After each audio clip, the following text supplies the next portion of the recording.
dalam prakteknya perjanjian lisan ini dapat kita jumpai terhadap pekerjaan yang sifatnya tidak tetap, seperti freelancer atau pekerja lepas. Ini biasanya kedua belah pihak ini menjalin hubungan atas dasar kesepakatan, karena kan waktu kerjanya relatif singkat dan tidak lama, sehingga cukup dengan kesepakatan saja seperti itu.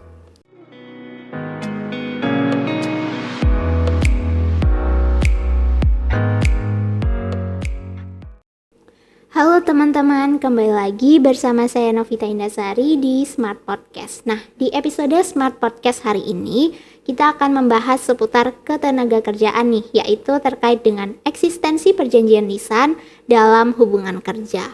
Nah, di samping kita sudah ada narasumber, ada Kak Vika Chandra dari PDB Law Firm. Halo Kak Vika, gimana Kak kabarnya? Dan terima kasih loh Kak karena sudah menyempatkan waktunya untuk hadir di Smart Podcast hari ini.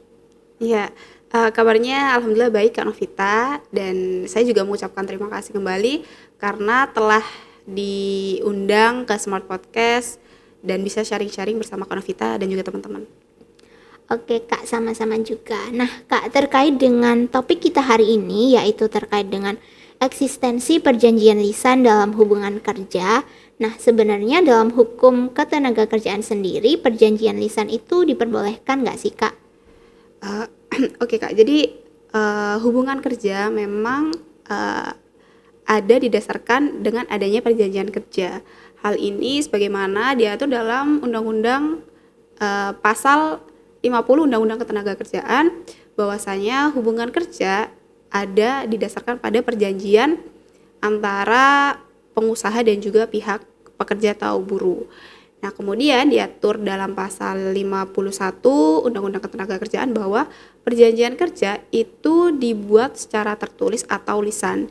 Dari sini kita bisa mengetahui bahwa perjanjian lisan itu diperbolehkan, ya.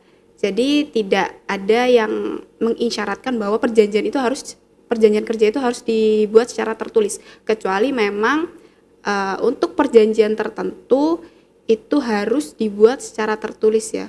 Seperti outsourcing itu kan perjanjian kerjanya diatur bahwa harus dibuat dalam bentuk tertulis. Nah, seperti itu.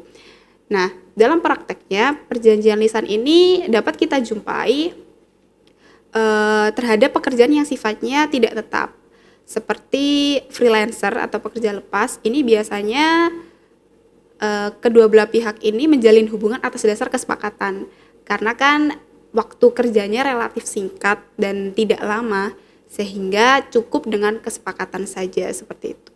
Oke Kak, jadi berdasarkan ketentuan memang diperbolehkan ya Kak? Ya, boleh. Nah Kak, kalau hubungan kerja itu didasarkan dengan perjanjian lisan, sebenarnya ada resikonya nggak sih Kak? Kalau resiko tentu ada ya, karena perjanjian lisan ini kan tidak ada bentuknya ya Kak. Kalau ada bentuknya secara tertulis kan ada yang namanya hak kewajiban gitu kan. Kalau perjanjian lisan kan ya kita nggak ada, sehingga sangat dimungkinkan itu apabila terjadi sengketa itu disangkal oleh pihak lawan, sehingga itu sangat beresiko. Apalagi dalam hubungan kerja ini sering sekali terjadi perbedaan pendapat yang akhirnya menuju pada suatu perselisihan. Apalagi di sini kan kedudukan dari pihak pekerja dan juga pengusaha itu kan tidak imbang, sehingga sangat dimungkinkan sekali terjadi adanya perselisihan. Nah, karena kita sendiri pernah nggak sih dengar konflik-konflik ketenagakerjaan? Banyak, ada di TV, di sosmed, bahkan di sekitar kita pun ada.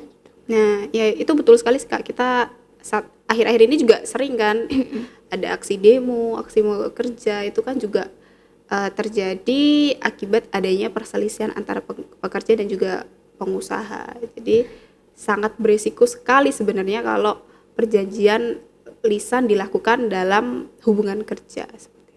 Oke Kak, nah ngomong-ngomong tentang konflik dan perselisihan. Nah kalau hubungan kerja itu didasarkan pada perjanjian lisan, nah untuk pekerja atau buruh ketika terjadi sengketa itu ada bisa melakukan upaya hukum nggak sih Kak?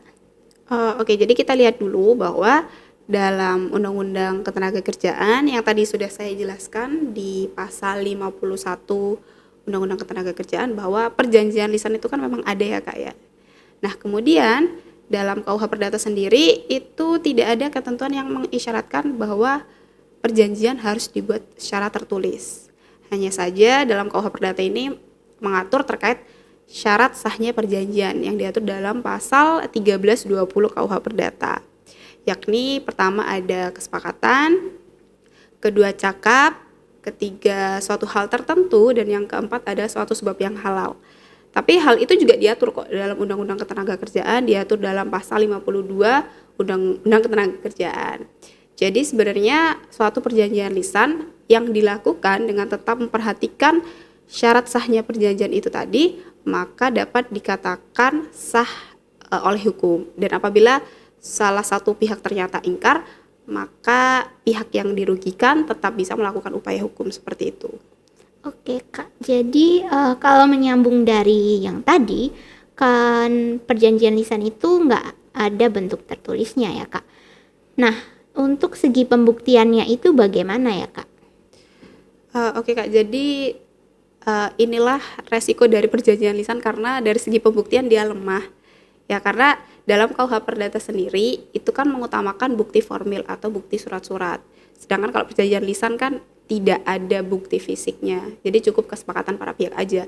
Cuman kita di sini mengingat kembali bahwa dalam proses persidangan acara perdata itu beban pembuktian itu kan ada di pihak yang mendalilkan. Jadi di sini pihak penggugat harus membuktikan apa yang dia dalilkan, dan di sini posisinya pihak penggugat itu bisa memberikan bukti-bukti seperti saksi-saksi, kemudian bukti transaksi upah ya kan, karena memang kan nggak ada perjanjian lisannya. Nah seperti itu. Kemudian bisa juga dari persangkaan. Jadi tidak terbatas pada perjanjian lisan saja sebenarnya. Jadi bisa dibuktikan dari bukti-bukti lain seperti itu. Oke Kak, jadi dalam perjanjian lisan ini memang ada kelemahannya ya Kak, yaitu dari segi pembuktian itu sendiri. Nah Kak, untuk perjanjian kerja sendiri nih, idealnya itu seperti apa sih Kak? Untuk idealnya ya sebenarnya kalau perjanjian lisan kita tetap berpedoman pada syarat sahnya perjanjian di mana yang diatur dalam pasal 1320 KUH Perdata dan pasal 52 Undang-Undang Ketenagakerjaan. Tapi untuk perjanjian secara tertulis itu ya kita tetap harus mengetahui aturan-aturan yang ada. Bagaimana sih perjanjian seperti outsourcing, perjanjian outsourcing itu gimana sih, harus memuat apa aja sih. Nah seperti itu. Jadi kita harus sering-sering baca aturan-aturan yang berkaitan tentang UU Ketenagakerjaan. Jadi memang pengetahuan tentang perjanjian kerja itu emang perlu ya Kak? Iya.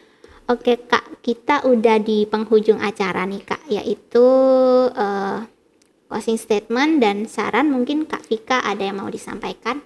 Oke, terima kasih Kak atas kesempatannya. Jadi dari saya sebenarnya ingin menegaskan kembali bahwa perjanjian secara lisan itu diperbolehkan, dan asalkan perjanjian lisan ini dilakukan dengan tetap berpatokan pada syarat sahnya perjanjian. Tapi ada kalahnya jika perjanjian lisan ini ada baiknya dilakukan secara tertulis, karena dengan adanya perjanjian tertulis itu bisa melindungi kepentingan masing-masing pihak seperti itu.